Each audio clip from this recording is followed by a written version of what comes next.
Antes de morrer, Michael Collins finalmente disse algo sobre a Apollo 11 que a NASA passou 50 anos esperando que ninguém perguntasse. Não a caminhada na Lua, não a bandeira, não as famosas palavras. Algo mais sombrio. Algo enterrado tão profundamente em briefings confidenciais e silêncio imposto que nem mesmo seus companheiros de tripulação jamais o mencionaram publicamente. Collins foi o terceiro astronauta. Aquele que a história esqueceu. O homem que orbitou sozinho enquanto o mundo celebrava lá embaixo. Havia outro homem, um terceiro homem na Apollo 11, Michael Collins, o piloto do módulo de comando. Mas o que ele revelou em seus últimos anos não foi sobre ter sido deixado de fora da glória. Foi sobre o que lhe haviam ordenado secretamente que fizesse caso Armstrong e Aldrin não conseguissem retornar da Lua. E por que esse segredo mudou tudo o que pensávamos saber sobre a maior conquista da humanidade. O homem que voou sozinho até aqui é o que ninguém te conta sobre Michael Collins. Ele não era o reserva, não era o prêmio de consolação. Ele era o homem que manteve toda a missão em funcionamento lá de cima, enquanto o mundo assistia a outros dois homens caminharem na Lua, e era o homem que a NASA discretamente preparou para voltar sozinho para casa, caso tudo desse errado. Collins nasceu em 1930 em Roma, Itália, filho de um major-general do Exército dos Estados Unidos. Ele cresceu no meio militar, estudou em West Point e tornou-se piloto de caça da Força Aérea, chegando eventualmente à base aérea de Edwards, o campo de provas onde os melhores pilotos de teste da América competiam para levar aeronaves experimentais ao limite do que era fisicamente possível. Ele era bom o suficiente para ser selecionado para o terceiro grupo de astronautas da NASA em 1963. Seu primeiro voo espacial foi a Gemini 10, em julho de 1966, onde realizou uma caminhada espacial para recuperar um experimento de um veículo alvo Agena não tripulado. E ele tinha 2 caminhadas espaciais em sua lista de tarefas para a Gemini 10. Uma das consequências de nossa ignorância, devo dizer, sobre caminhadas espaciais era uma tarefa de precisão em 3 dimensões no vácuo, sem margem para erro. Ele a executou com perfeição.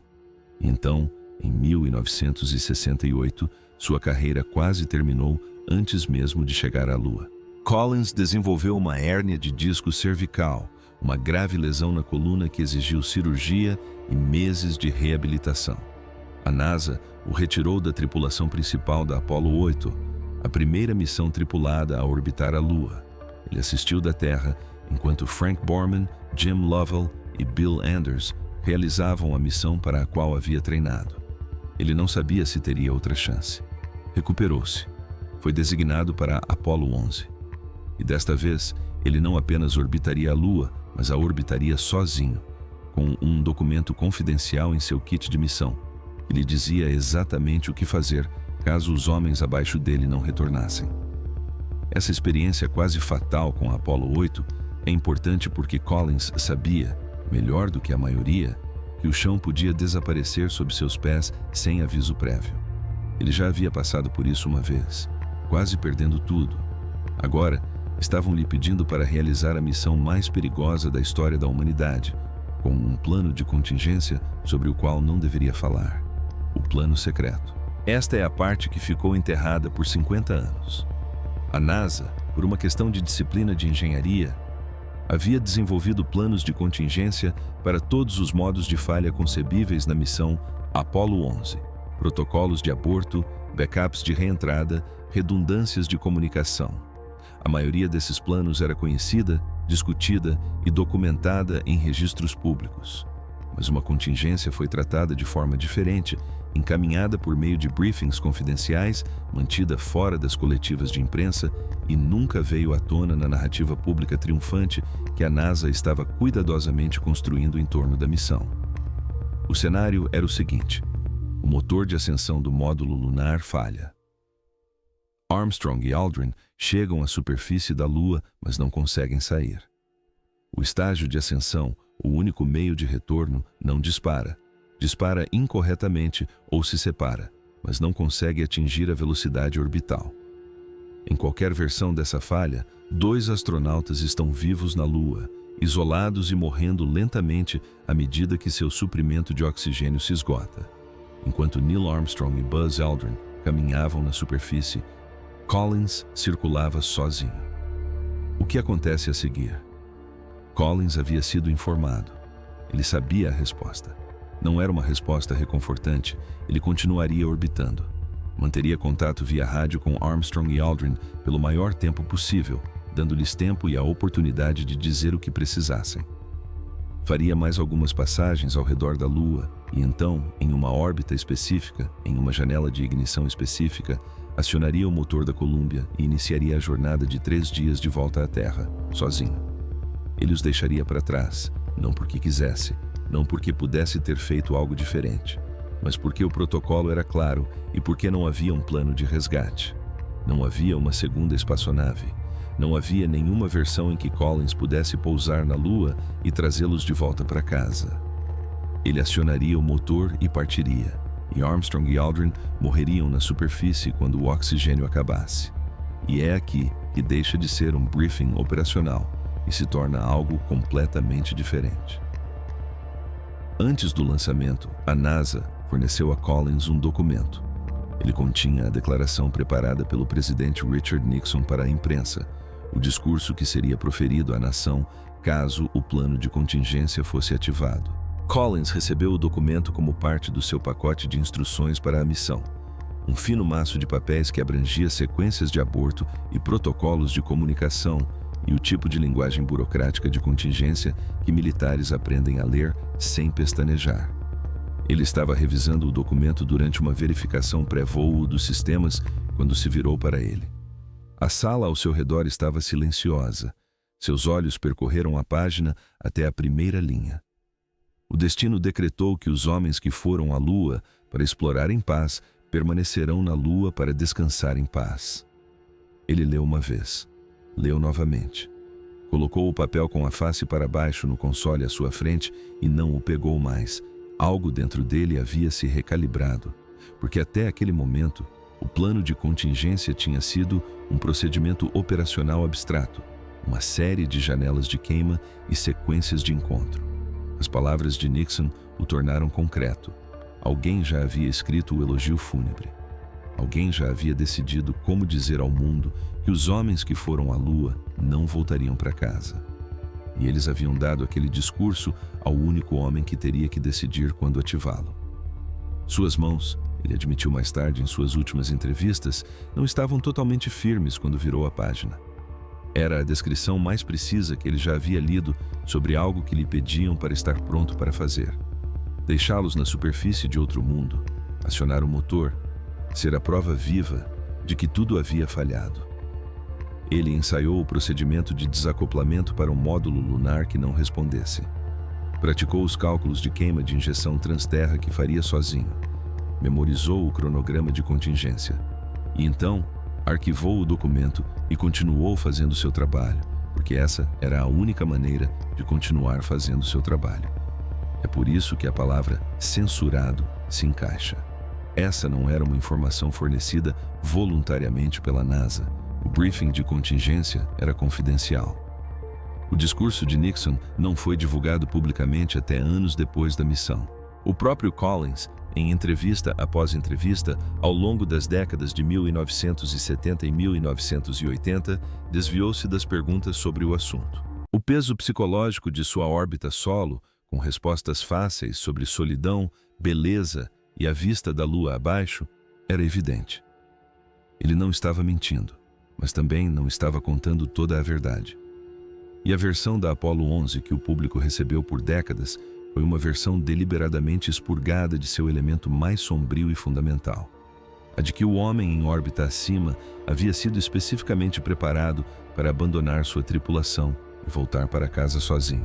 Vocês chegaram a conversar sobre a possibilidade de você ser o cara voltando para casa sozinho? Isso chegou a ser mencionado? Não era algo que eu quisesse discutir com eles. Ei, Neil, imagine que você ficasse preso para sempre na superfície da Lua. Você se importaria muito se eu simplesmente voltasse para casa? Ele carregou esse fardo por 50 anos. Só começou a se libertar dele perto do fim. Se você quer saber o que aconteceu quando o pouso finalmente aconteceu, continue conosco. E se histórias como essa são importantes para você, inscreva-se agora mesmo. O pouso que quase não aconteceu era o que Collins ouvia enquanto orbitava sozinho acima do mar da tranquilidade. A descida do Eagle em direção à superfície lunar não foi o procedimento limpo e seguro que as comemorações pós-missão sugeriam. Foi caótica, alarmante e, em vários momentos, realmente perto de forçar um aborto que teria mudado tudo. Durante a aproximação final, o computador de bordo começou a emitir um alarme de programa. Informe-nos a leitura do alarme de programa 1203. Um código de erro que ninguém no controle da missão jamais havia visto ser acionado em um ambiente real de pouso. Os controladores de voo entraram em alerta. Os engenheiros consultaram suas referências. Ninguém, naquele momento, compreendia totalmente o significado do alarme ou se ele desencadearia uma situação que exigiria um aborto da missão. Eles avaliaram a situação como não crítica e prosseguiram. Mas a incerteza nas vozes era real, e Collins, orbitando acima, a ouviu. E é aqui que tudo muda na sua perspectiva sobre aquele momento. Collins ouviu os códigos de alarme sendo anunciados pelo rádio. Ele ouviu a cadência das vozes que haviam sido treinadas para manter um tom monótono, mas que não eram completamente monótonas. Ele compreendeu o que um aborto em baixa altitude significaria. Armstrong e Aldrin teriam apenas uma chance de acionar o estágio de ascensão, alcançar a órbita e encontrá-lo. Uma única chance. Se o encontro falhasse, se Collins não conseguisse diminuir a distância e completar a acoplagem, o plano de contingência seria ativado. Ele seria obrigado a partir. Ele ouvia tudo isso com uma folha de papel decorada na memória. Então, surgiu o problema com o combustível. Armstrong havia assumido o controle manual do módulo lunar e o pilotava horizontalmente sobre a superfície, buscando um local seguro para pousar, enquanto os indicadores de combustível se aproximavam de zero. O sistema de orientação automática estava direcionando o Eagle para um campo de pedras inadequado para pouso, potencialmente fatal. Armstrong percebeu o perigo, assumiu o controle manual e começou a procurar terreno plano enquanto o cronômetro se esgotava. Neil Armstrong, o piloto mais controlado e imperturbável do corpo de astronautas, estava improvisando em tempo real na superfície da Lua. Quando o Eagle finalmente pousou, restavam menos de 30 segundos de combustível. Collins estava atrás da Lua naquele exato momento, em total silêncio de rádio. Ele não ouviu o pouso. Ele não ouviu Armstrong dizer: "O Eagle pousou." "Houston, base tranquilidade aqui, a águia pousou." Ele não ouviu os aplausos do centro de controle da missão, nem o suspiro de alívio de 700 milhões de pessoas assistindo pela televisão. Estava orbitando em absoluto isolamento, sem saber se seus companheiros de tripulação estavam vivos na superfície ou se o plano de contingência havia se tornado o plano principal. Quando emergiu de trás da Lua e restabeleceu contato com o centro de controle da missão, finalmente recebeu a notícia. Eles estavam lá embaixo, ilesos, vivos. O alívio foi físico, mas não era o fim, nem de perto. Eles ainda tinham que voltar à superfície, as horas mais longas.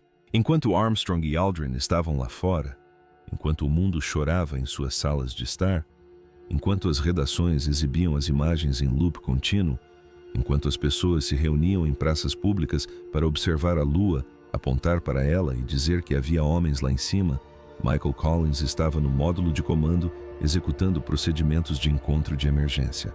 Ele não estava assistindo à caminhada lunar. Ele estava trabalhando. Eis o que ninguém te conta sobre essas 2 horas e meia. Para Collins, a caminhada na Lua não foi o clímax. Foi o período de máximo perigo. Armstrong e Aldrin estavam fora da espaçonave, em trajes construídos por mãos humanas e testados em laboratórios, mas nunca, jamais, totalmente comprovados no ambiente real em que agora seriam obrigados a sobreviver. Uma única falha de vedação, um rompimento da luva, um pé tropeçando na escada na subida, qualquer coisa do tipo, e Collins não podia fazer nada. Ele podia orbitar, ouvir e acompanhar obsessivamente a linha do tempo, tentando não pensar no documento que havia memorizado. Eis outra coisa que ninguém te conta. Collins conseguia ouvi-los. não claramente. O áudio estava cortado, parcial e roteado por várias camadas de retransmissão. Mas ele conseguia ouvir o ritmo, os passos, a respiração, uma palavra ou outra. Ele ouvia cada transmissão como quem tenta, apenas pela voz, saber se alguém ainda está bem. A voz de Armstrong era firme, a de Aldrin era firme. A estabilidade era reconfortante e também aterradora, porque Collins sabia que nessa profissão a estabilidade era treinada e o treinamento podia mascarar problemas. Ele queria que eles voltassem para dentro. Cada minuto que passavam na superfície era um minuto a menos para que algo desse errado, algo que não poderia ser consertado a 96 quilômetros de altitude. E então, a voz de Armstrong. Eles estavam de volta ao interior. Escotilha selada, cabine pressurizada, preparando-se para o lançamento. Mas espere, porque a situação piora antes de melhorar. O estágio de ascensão ainda precisava ser acionado. Precisava se separar corretamente do estágio de descida, que estava parafusado à superfície lunar e lá permaneceria para sempre. Precisava atingir a trajetória e a velocidade corretas para alcançar a órbita. E então, Collins precisava encontrá-los usando radar, mira óptica e controle manual dos propulsores. Ele precisava percorrer quilômetros no vácuo, em velocidade orbital, e executar uma acoplagem que nunca havia sido tentada após um pouso lunar real. Se o motor de ascensão não fosse acionado, o plano de contingência seria ativado. Se o estágio de ascensão atingisse a trajetória errada, Collins poderia não conseguir reduzir a distância a tempo. Se a acoplagem falhasse, eles estariam sem opções. O motor de ascensão foi acionado. O Eagle subiu. Collins iniciou a sequência de encontro, rastreando o veículo de retorno no radar, fazendo pequenas e precisas manobras de acionamento, controlando a mecânica orbital em tempo real. O processo levou horas. Exigia um nível de concentração sustentada que não deixava espaço para mais nada. E então, as duas espaçonaves se uniram.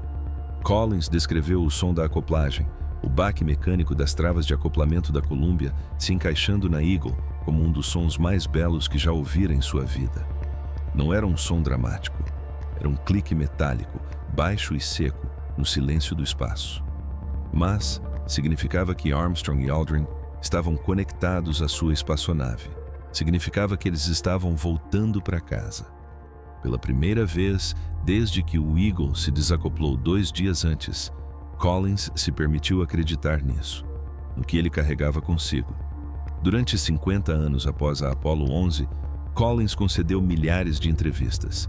Ele era bom nisso, calmo, autodepreciativo, alegre com seu papel como o homem de quem ninguém se lembrava. Ele contava a mesma história de forma clara e consistente. Ele era grato. Não tinha arrependimentos.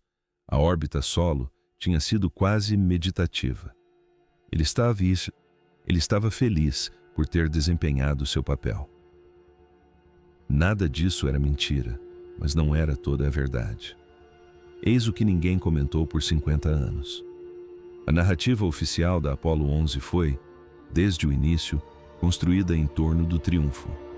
A NASA precisava que fosse um triunfo, política, cultural e institucionalmente. A Guerra Fria exigia uma vitória incontestável. O investimento da vontade e dos recursos nacionais exigia uma narrativa de execução impecável. Os homens que voaram na missão entenderam isso e participaram porque eram profissionais e porque a missão, de fato, havia sido um sucesso. Mas participar de uma narrativa triunfal significava omitir informações. E o que foi omitido, consistentemente, ao longo de décadas de entrevistas, aniversários e documentários, foi o conteúdo psicológico do que Collins realmente vivenciou. Não porque ele fosse proibido de falar, mas porque a história que o mundo queria ouvir não tinha espaço para o que ele sabia. O plano de contingência não se encaixava. A declaração preparada por Nixon não se encaixava. O medo de sobreviver sozinho não se encaixava. Então, Collins apresentou a versão que se encaixava e guardou o resto para si. E o registro público oficial da Apollo 11 foi construído em torno de uma ausência, um vazio em forma humana onde a verdade mais sombria da missão deveria estar. Em seus últimos anos, particularmente em entrevistas por volta do 50º aniversário em 2019 e em suas últimas declarações públicas antes do câncer, Collins começou a preencher esse vazio. E ele admitiu algo mais que discretamente abalou a arquitetura triunfante da narrativa oficial. Disse que a missão foi um sucesso tanto por sorte quanto por preparação. Disse que houve momentos durante a descida em que ninguém, nem o controle da missão, nem a tripulação, nem os engenheiros que construíram o computador que disparou o alarme 1202, sabia realmente o que estava acontecendo ou qual seria a decisão correta. Disse que a tomada de controle manual por Armstrong durante a aproximação final não foi uma demonstração da precisão ensaiada de um astronauta. Foi um homem procurando desesperadamente por qualquer pedaço de terreno plano antes que o combustível acabasse. Disse que se qualquer uma das 12 variáveis tivesse sido ligeiramente diferente, a missão teria falhado e ele teria acionado o plano de contingência e voltado para casa sozinho. Ele não estava dizendo isso para diminuir nada. Estava dizendo isso porque a mitologia havia despojado a Apollo 11 daquilo que a tornava realmente significativa.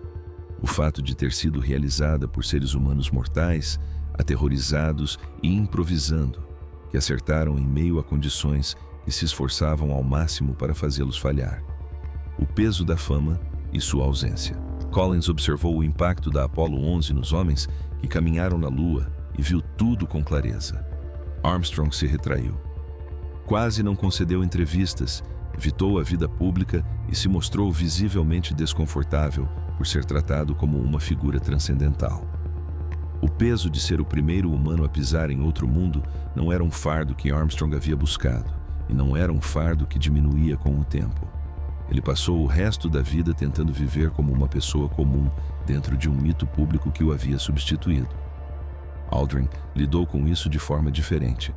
Ele lutou publicamente contra a depressão e o alcoolismo nos anos seguintes à missão, debatendo-se abertamente com uma questão que não tinha uma boa resposta.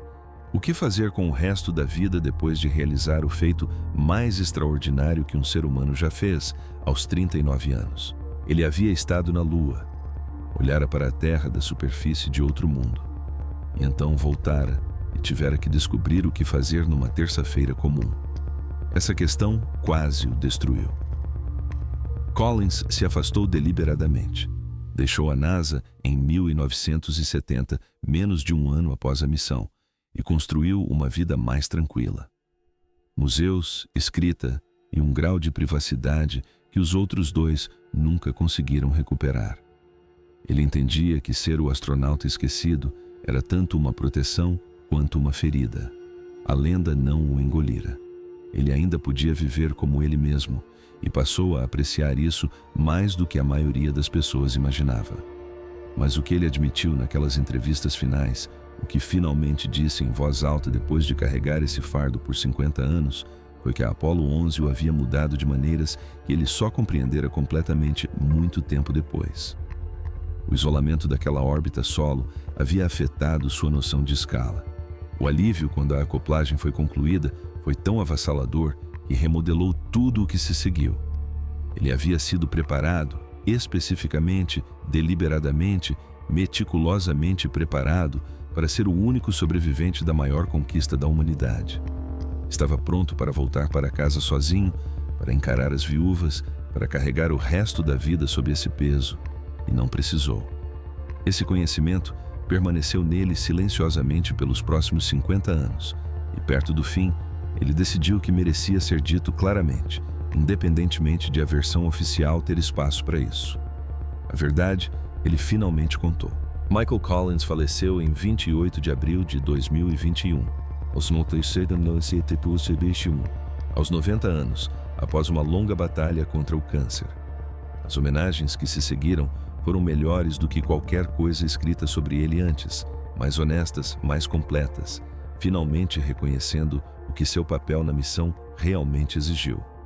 Os obituários o chamaram pelo que ele sempre foi, essencial. O homem que manteve a porta de casa aberta. Mas nem mesmo as melhores homenagens conseguiram abarcar completamente o que Collins finalmente disse.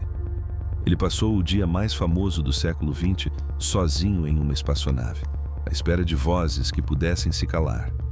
Tinha um documento memorizado, um discurso sobre o destino e o descanso eterno, que esperava com todas as suas forças nunca ter que colocar em prática. Acompanhou obsessivamente a linha do tempo, executou procedimentos de emergência que rezava para que fossem desnecessários e manteve-se firme durante horas para as quais nenhum treinamento poderia preparar alguém completamente. E quando finalmente ouviu o baque das travas de acoplamento, quando Armstrong e Aldrin retornaram pelo túnel e entraram na Colômbia e a escotilha se fechou atrás deles, ele chorou. Na privacidade de sua espaçonave, enquanto o controle da missão explodia em comemoração e o mundo vibrava em telas de televisão que ele não podia ver. Essa foi a verdade que Michael Collins carregou por 50 anos. Foi isso que ele finalmente disse antes de morrer. A missão não foi um triunfo absoluto. Foi uma sequência desesperada, aterrorizante e improvisada de momentos, sustentada por habilidade, preparação e sorte. E por um homem orbitando acima, pronto para fazer a pior coisa imaginável, mas que nunca precisou fazê-la. A versão oficial da Apollo 11 passou décadas omitindo esse homem. Não por se tratar de uma conspiração, mas porque a sua verdade era sombria e humana demais para caber numa celebração. Assim, foi suprimida da mesma forma que a maioria das verdades inconvenientes são suprimidas.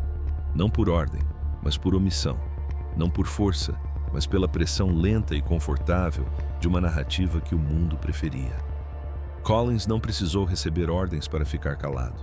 Ele absorveu o que se esperava dele e o fez por 50 anos porque era um profissional, porque a missão havia sido bem-sucedida e porque havia uma versão verdadeira de sua experiência, uma versão que as pessoas podiam ouvir.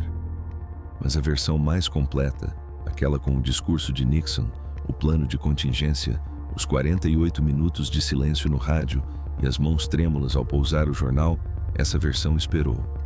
Esperou durante a cobertura da imprensa na década de 1970, os documentários comemorativos na década de 1980 e as memórias na década de 1990. Esperou enquanto a versão triunfante se cristalizava na história oficial. A missão esperou enquanto Armstrong se isolava cada vez mais. Aldrin travava suas batalhas internas e Collins sorria agradavelmente durante mais uma entrevista, mais uma pergunta sobre se ele se arrependia de não ter pisado na Lua. E Neil e Buzz partiram para cá, para serem os primeiros humanos a pisar na superfície lunar. Que pensamentos passaram pela sua cabeça a caminho da plataforma de lançamento? Sem arrependimentos, ele sempre dizia: apenas gratidão. Isso era verdade, mas também era incompleto. E nos últimos anos, quando percebeu que o tempo para a incompletude estava se esgotando, ele começou a preencher as lacunas, não de forma dramática, não como uma confissão, mas simplesmente como um relato sincero de como realmente tinha sido, oferecido a qualquer um disposto a ouvir além da versão confortável que já possuía. Ele não precisava deixar ninguém para trás. Essa foi a vitória dele, a sobrevivência em conjunto, não a glória individual. E o significado disso, o peso de ter estado pronto para fazer algo terrível e ter sido poupado de fazê-lo, é a verdade que torna a Apollo 11 algo mais do que uma conquista técnica.